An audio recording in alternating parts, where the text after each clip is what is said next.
당연한 얘기지만 저도 이제 뭐 성경도 그렇고요, 목회도 그렇고요, 관계도 그렇고요, 많이 모릅니다. 그럼 모르는 것들을 우리가 어떻게 알아나가고 만들어 나가는가, 그런 게 이제 우리의 삶과 또 교회에 나누어진 소명이고 앞길일 겁니다. 그런 것들을 좀 생각하시면서요, 오늘 말씀을 같이 한번 잘 나눴으면 좋겠습니다. 어떻게 요새 잠자리가 좀 평안하십니까? 잘 자고 일어나세요? 오늘 성경 말씀 보니까요, 좋습니다. 네, 염려하지 말라고 했잖아요. 염려하지 말아라, 걱정하지 말아라. 우리가 밤에 잠자리에 들 때, 그리고 아침에 잠자리에서 일어날 때에, 그때 정말 염려가 많고 힘든 상황이면 잠도 안 오지만 잠자리 들기도 어렵고요. 아침에 일어나면 상쾌하고 그런 게 아니라 또 오늘 어떻게 될까 걱정이 많아요. 그때에 아무런 걱정이 없다면, 그때 그저 다른 생각이 없이 일어나 밥 해야지, 일어나 애들 챙겨야지, 남편하고 애들 보내면 말씀 좀 보고 기도 좀 해야지, 일어나 출근해야지, 출근하고 회사에 가면 커피 한잔 해야지, 그런 생각 외에 다른 걱정이 들지 않는다면 그것만으로도 우리 삶은 참 감사하다라는 겁니다. 우리가 많은 일들을 계획합니다. 우리가 작은 교회지만 우리도 또 연말 시대니까 이거 할까요, 저거 할까요, 막 생각들을 하고, 또 좋은 일이 있기를 바라지만 늘 말씀드리듯이 아무런 일도 일어나지 않는다면, 아무런 일도 일어나지 않는 것만으로도 감사한 것이 또 인생이다라는 거예요. 그러다가 가끔 생각지도 못한 소소한 기쁨이 있다면 그 정도만으로도 이런 일이 있네, 아이고 좋아라, 즐거운 것이 바로 살만한, 더할 나위 없다라고 할 수 있는 인생이다라는 거예요. 오늘 이제 저와 바이블토 성경 공부를 하시는 그 서울에 있는 김진만 이사님이 통영에서 주문을 해서 삶은 문어를 보내왔어요. 그래서 오늘가 문어를 같이 먹을 텐데, 이런 일들이 가끔 있으면 그냥 그것만으로도 좋다, 즐겁다, 감사하다, 그런 거죠. 저와 여러분들에게 정말 걱정거리가 없는, 이 정도면 살만한 거 아닌가, 그런 인생이 되시길 간절히 축복합니다. 오늘 본문 말씀 보시면요, 두 파트로 나눠지는데요. 첫 번째 19절과 20절 보시면요, 너희 보물을 땅에다가 쌓아두지 말아라. 그러지 말고 어디에다 쌓아두라고 합니까? 하늘에다가 쌓아두라, 그렇게 말씀하십니다. 그리고 19절과 20절 첫 부분에 반복되는 같은 문장이 있어요. 19절에서는 너희는 자기를 위하여 라고 시작되고요, 20절은 어떻게 시작되냐면 그러므로 너희를 위하여. 개역개정에 똑같이 번역되어 있어요. 똑같은 말입니다. 너희를 위하여 라고 19절과 20절에 시작이 되는데, 먼저는 너희를 위하여 땅에 쌓아두지 말고, 그리고 이런 의미입니다. 도리어 너희를 위하여 하늘에다가 쌓아두라 라는 말인데요, 이게 도대체 무슨 의미일까? 땅에 쌓아두는 것과 하늘에 쌓아두는 것, 뭐가 다를까요? 그리고 거기에 조건부가 있잖아요. 조건으로 부여된 너희를 위하여, 이건 어떤 의미가 있는 걸까? 우리가 흔히 이 말씀 보면은요, 이 땅에서 부자로 살지 말라는 건가? 가난하게 살아야 된다는 건가? 그렇게 생각할 수가 있습니다. 근데 저는 또 요새 이런 생각도 들어요. 우리가 어느 정도면 부자입니까? 어느 정도면 부자예요? 1억 정도 있으면 부자입니까? 10억이 있으면 부자인가요? 100억이 있으면 부자인가요? 아니면 100억밖에 없으면 가난한 겁니까? 10억밖에 없으면 가난한 건가? 1억밖에 없으면 가난한 건가? 이게 다 상대적이잖아요. 1억이 있건 100억이 있건 땅에 쌓아두게 되면 그건 너희만 위한 것이고, 하늘에 쌓아두게 되면 그건 모두를 위한 것이고, 그렇게 모두를 위한 것이 진짜 너희를 위한 것이다 라는 겁니다. 땅에 쌓아둔다는 건요, 비유적인 말씀이죠. 어떤 의미일까요? 땅에 쌓아두지 말아라. 좀 전에 잠깐 말씀드린 것처럼 자기만을 위해 모으고 나만을 위해 쓴다라는 겁니다. 반대로 하늘에 쌓아둔다, 이것도 비유적인 거예요. 남을 위해 모은다라는 거예요. 남을 위해 쓴다라는 겁니다. 하늘에 쌓아둬라. 이거는요, 헌금을 해라, 헌금을 많이 해라, 이런 게 아니라요, 하나님을 위해서 쌓아둬라라는 거고요. 하나님은 어떤 분이십니까? 가난하고 아프고 억울하고 궁지에 몰린 사람들, 그런 사람들을 불쌍히 여기시는 분입니다. 그러니까 우리 보물을, 우리 재물을 하나님을 위해서, 즉 하나님의 손길이 필요한 곳에, 거기에 쓰일 수 있도록, 거기에 흘러갈 수 있도록 해라, 이런 말이죠. 그런데 그게 바로 너희를 위한 거다. 그게 곧 우리를 위한 거다. 그리고 그게 더 안전하다라는 겁니다. 자기만 생각하며 재물을 관리하면 거기엔 도둑이 들고 위험하고, 그런데 모두를 생각하여 재물을 관리하면 거기엔 도둑이 침범하지 못해서 안전하다는 거예요. 우리가 안전해지는 것, 그게 너희를 위한, 즉 우리를 위한 것이다 라는 거예요. 이거는요, 그렇게 하면, 즉 보물을 하늘에 쌓아두면 영원한 나라인 천국에 들어간다, 그러니까 안전한 것이다, 그러니까 너희를 위한 것이다, 이런 게 아니라요, 우리는 믿음으로 구원받고 믿음으로 천국 가는 거잖아요. 더 많은 돈을 하늘에 쌓아둔다고 해서 천국에 간다는 게 아니에요. 그리고 우리는 더 많은 돈, 그 기준도 알지 못하잖아요. 헌금을 1,000만 원이나 하면 천국에 가고, 헌금을 10,000원만 하면 지옥 갑니까? 우리는 모르는 거잖아요. 너희를 위한 것이다, 이 말씀은요, 너희를 위한 것이다. 무슨 뜻일까요? 이 세상에서, 천국이 아니라 이 세상에서 하늘나라의 기쁨을 누리게 될 것이다 라는 거예요. 하늘에 쌓아둘수록 우리의 기쁨이 된다는 것을 믿고, 그래서 우리의 마음을 땅에만 두지 마라, 나 자신한테만 두지 마라, 거기에만 우리 마음을 두지 말고 우리의 마음을 하늘에다가, 하나님 세상에다가, 그게 진정한 땅의 의미죠. 거기에 두어서 그 보물들이, 그 재물들이 진가를 발휘할 수 있도록 해야 한다라는 거예요. 연말이 되니까요, 이 대덕한빛교회에서 몇몇 분들이, 또 몇몇 여전도회에서 저희를 또 기억하시고 이렇게 후원 헌금을 해 주시더라고요. 얼마나 감사한지 모르겠어요. 그러니까 그분들이, 그 재물들이, 그 금액이 많고 적은 게 문제가 아니라 작은 교회의 재물이 흘러 들어가게 해서 그 재물이 보물이 되게 하는 그런 진가를 발휘하게 되는 거죠. 그러니까 이제 이런 생각도 들더라고요. 우리는 얼마나 베풀고 있는가? 우리는 얼마나 베풀고 있는가? 우리는 얼마나 하늘에 쌓아두고 있는가? 우리는 얼마나 하나님 세상을 위해서 필요한 곳으로 흘러 보내고 있는가라는 거죠. 물론 우리는 아직 작은, 자립하지 못한 작은 교회니까요, 도움을 받는 게 실제적으로 필요한 교회죠. 그러나 그렇다면 한번 생각해 보세요. 우리가 자립하면, 우리 교회가 1억이 생기면, 우리 교회가 10억이 생기면, 100억이 생기면, 그러면 그때부터 베풀고 도우면 되는 것인가?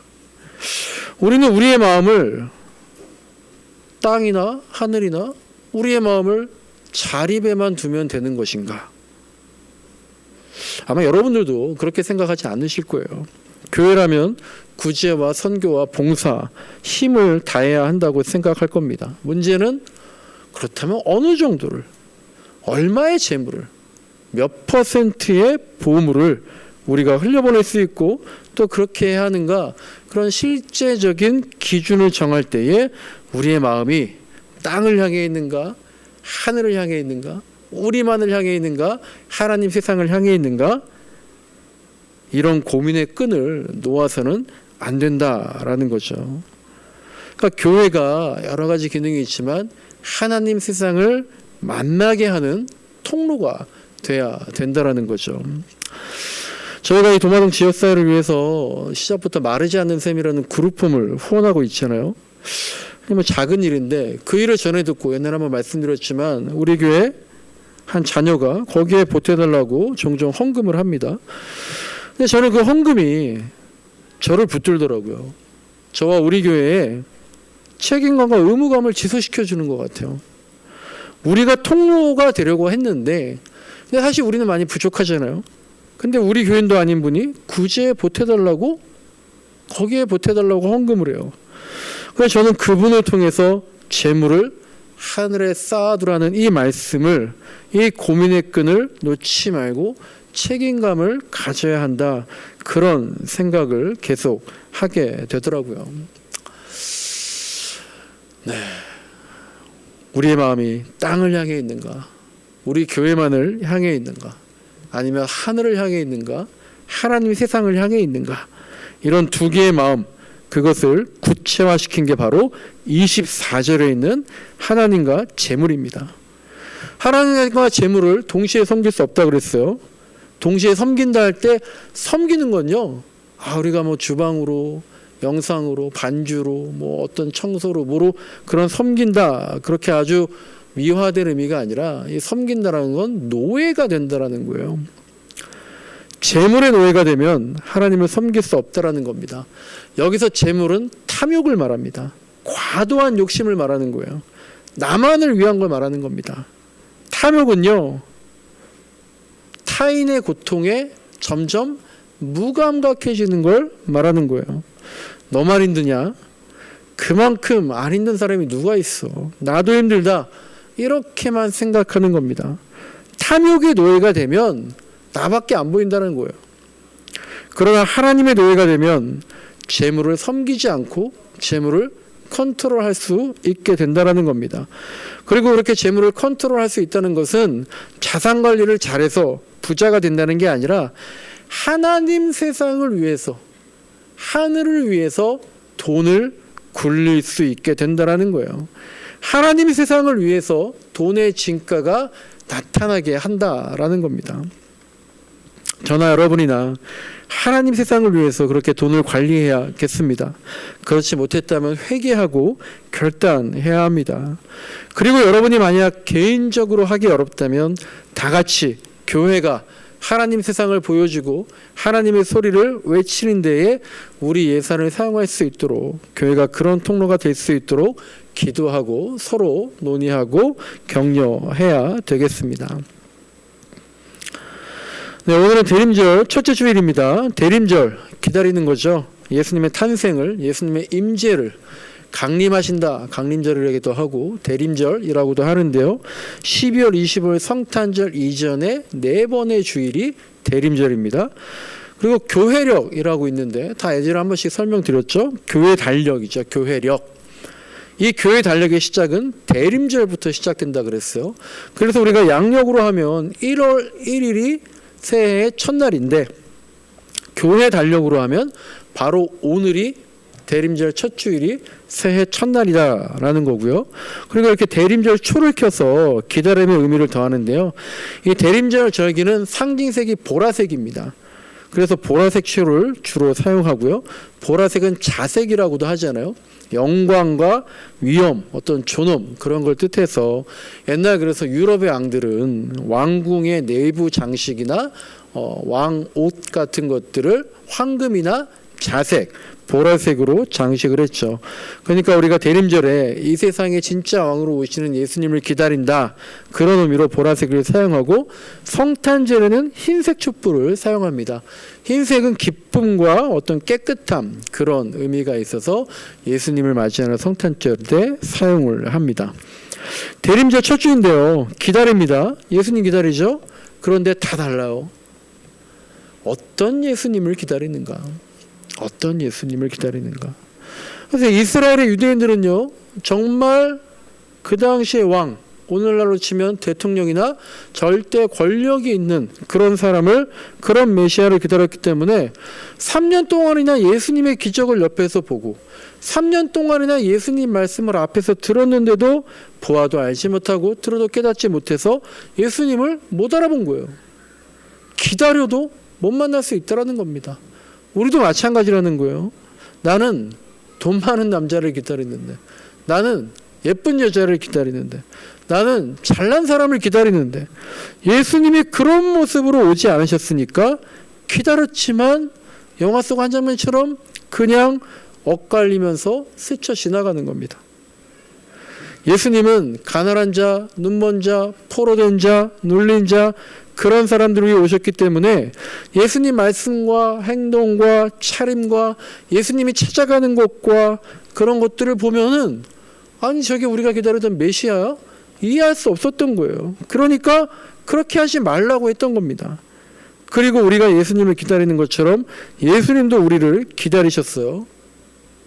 가난한 자, 눈먼 자, 포로된 자, 눌린 자, 그런 사람들을 기다리셨기 때문에 대제사장이나 바리새인들이나 서기관이나 율법학자들, 그런 사람들을 보시고도요, 그런 사람들이 찾아와도요, 예수님이 기다린 사람이 아니었기 때문에 아는 척도 하지 않으셨던 겁니다.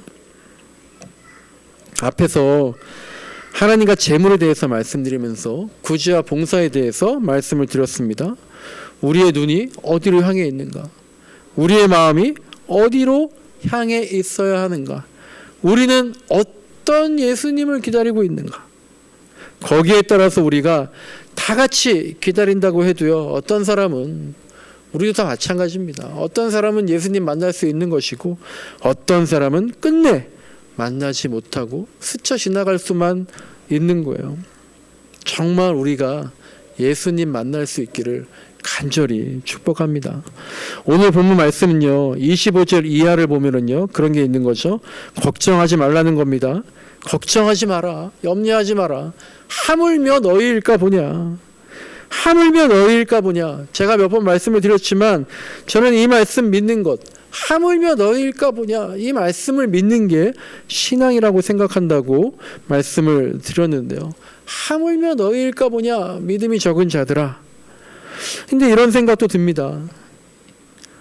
예수님을 기다리는 사람들은요, 걱정하는 사람들인 것 같아요. 염려가 많은 사람들. 염려가 없다면, 걱정이 없다면, 다 잘 되면, 다 내 능력대로 된다면 굳이 예수님 기다릴 필요 없고 교만해질 수가 있는 거예요. 염려가 있습니까? 두렵습니까? 그러니까 예수님만 기다리는 거예요. 그러니까 염려하지 말라고 했지만 우리는 걱정이 있기 때문에 예수님 옷자락만 붙잡고 늘어지는 거예요. 그리고 그런 사람들을 예수님은 그냥 지나치지 않으시겠다라는 겁니다. 예수님은요, 걱정이 많은 우리들을 위해서, 걱정거리가 늘 끊이지 않는 우리를 위해서 이 땅에 오신 거거든요. 걱정에 대해 생각하다 보니까 사울과 다윗이 생각이 나더라고요. 사울하고 다윗은 둘 다 기름 부음 받은 사람들이잖아요. 사무엘을 통해서 하나님께 안수를 받았다? 하나님께 인정을 받았다? 야, 하나님께 그렇게 기름 부음을 받았다? 그러면 걱정할 게 뭐가 있겠어요? 그런데 사울과 다윗은 밤에 잠도 잘 자지 못했어요. 아침에 일어나면 걱정부터 몰려옵니다. 오늘 내가 사울에게 잡히면 어떡하지? 오늘도 다윗을 놓치면 어떡하지? 둘 다 하나님께 선택받은 자인데 둘 다 대부분의 인생을 서로 쫓고 쫓기는데 허비했습니다. 사울은 질투심에 눈에 멀어서 인생을 염려가 가득한 채로 살았고요. 다윗은 여자한테 눈이 멀어서 역시 인생의 후반부를 늘 쫓기면서 살게 된 거죠.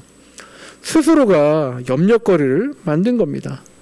근데요, 이런 거 말고도 우리 인생은요, 내가 잘못하지 않은, 내가 의도하지 않은, 내가 어떻게 잘못해서 그렇게 생기지 않은 염려거리도 생기는 거잖아요. 그럴 때에, 그런 환경에 처했을 때에 진짜로 예수님을 기다려보자라는 거예요. 그럴 때에도 생각해 보세요. 그럴 때에도 정말 예수님만 붙잡아야 되는데 그거 아니면 수가 없는데도 그때조차도 예수님을 붙잡지 않는 사람들이 있어요. 다른 방법을 찾는다고 끝까지 예수님 앞에 무릎 꿇지 않는 사람들이 있는데 정말 아무것도 없을 때 그때에 진짜로 예수님만 기다려 봅시다. 그래서 이 대림절에 그저 성탄절이다, 12월 25일이다, 눈이 왜 안 오지?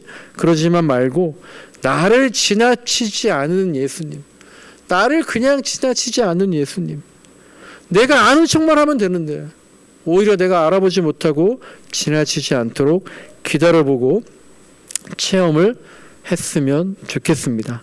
예수님은 그런 환경에, 그런 궁지에 몰린 사람들에게 찾아오신다는 거예요. 26절과 28절 보시면요, 공중의 새를 봐라, 들의 백합화를 봐라. 30절을 보시면 하물며 너희일까 보냐 라고 말씀하고 계신 거잖아요. 우리 모두가 걱정이 끊이지 않아요. 제가 예전에 부목사 할 때는요, 이런 걱정들을 했어요. 부목사는 이제 몇 년마다 교회로 옮기는데 목사들도 이력서랑 자기소개서를 제출을 하고 기다리는데 걱정이 끊이지 않아요. 염려가 끊이지 않아요. 그럼 교인들이 그래요. 아유, 목사님, 하나님이 목사님을, 하나님의 종을 가만히 두시겠어요? 잘 될 겁니다. 그런데 제 마음은 요동치는 거죠. 아이고, 집사님, 권사님, 장로님, 딴 사람 일이라고 그렇게 말씀하시는군요. 네, 저도 막 걱정이 되죠. 이 교회를 가고 싶은데 될까? 그런 생각을 하다가 이력서를 막 두세 곳 제출하고 있으면 또 이런 걱정도 들어요. 혹시 세 군데에서 모두 날 오라 그러면 그때는 어떡하지? 될지 안 될지도 걱정. 여기저기가 다 된다고 해도 걱정인 거예요. 그런데 또 어느 교회 청빙돼서 갔어요. 그러면 걱정이 없어집니까? 거기에서 또 이런저런 걱정들을 달고 사는 거죠. 우리도 지금 그렇잖아요. 새 가족이 안 와도 걱정, 와도 걱정. 우리가 걱정을 붙들고 살고 있는 거예요. 그렇게 걱정을 하려고 하면 끝도 없는 겁니다. 걱정을 내려놓으면요, 다 부질없고 다 부차적이고 내가 하는 게 아니라 하나님이 하시는 거구나 깨달을 수가 있는 겁니다. 오늘 본문 31절을 보시면요, 무엇을 먹을까, 무엇을 입을까, 무엇을 마실까 걱정하지 말라 그랬어요. 근데 제가 나눔과 교제에도 질문했지만 정말 예수님은 걱정이 하나도 없이 사셨을까? 그런 생각도 들어요. 근데 우리는 무엇을 입을까, 무엇을 먹을까, 무엇을 마실까, 이 걱정 외에도 건강에 대한 걱정, 관계에 대한 걱정, 더 좋은 결과를 위한 걱정, 사실은 다 이런 거예요. 무엇을 더 먹을 수 있을까라는 걱정인 거죠. 무엇을 더 마실 수 있을까, 무엇을 더 입을 수 있을까, 이런 걱정. 그러니까 원하던 게 응답이 와도 또 걱정이 끊이지 않는 거죠. 더, 남들보다 더. 그 걱정이 바로 사울의 인생을 늘 염려가 가득한 채로 쫓기는 인생으로 만든 겁니다. 그런데 하나님께서는요, 예수님께서는요, 그런 인생에도 기회를 주신다라는 거예요. 그런 인생이 누굽니까? 바로 우리잖아요. 그럼에도 불구하고 기회를 주신다라는 거예요. 예수님은 수많은 걱정하는 사람들을 위해서 이 땅에 오셨기 때문입니다. 대림절 첫째 주일입니다. 오늘 설교 제목이 진짜로 한번 기다려 봅시다 라는 겁니다. 어떻게 할 수 없는, 정말 수가 없는 그런 상황에 놓일지라도 진짜 예수님 만나자고, 예수님밖에 없다고 기다려보자는 겁니다. 넉넉히 있지 말고 예수님을 기다리고 있으면, 그렇게 예수님 기다리면서 기도하고 있으면 자연스럽게 어떤 기도가 나오는지 아십니까? 그렇게 기도하다 보면 33절에 있는 기도가 나올 수밖에 없는 거예요. 먼저 그의 나라와 그의 의를, 하나님 나라, 하나님 세상, 하나님 생각, 그거를 저절로 기도하고 있는 내 모습을 발견하게 되는 겁니다. 대림절 하는데요, 왜 이런 절기가 중요해서, 왜 교회력으로는 새해 첫날이 대림절이고, 뭐 아무리 얘기해도 그 의미 잘 알지 못하겠는데, 근데 그렇게 중요하다고 하니까 한번 기다려 보자는 거예요. 진심을 다해서 예수님을 기다려 봅시다. 그래서 걱정 많은 우리 중생들을 위해서 오신 예수님 탄생의 날에 기다림이 엇갈림이 되지 않도록, 기다렸는데 엇갈리지 않도록, 기다림이 진짜 만남으로 이어지도록 진짜로 한번 축하하고 감사하는 이번 성탄절이 되시길 간절히 소망합니다.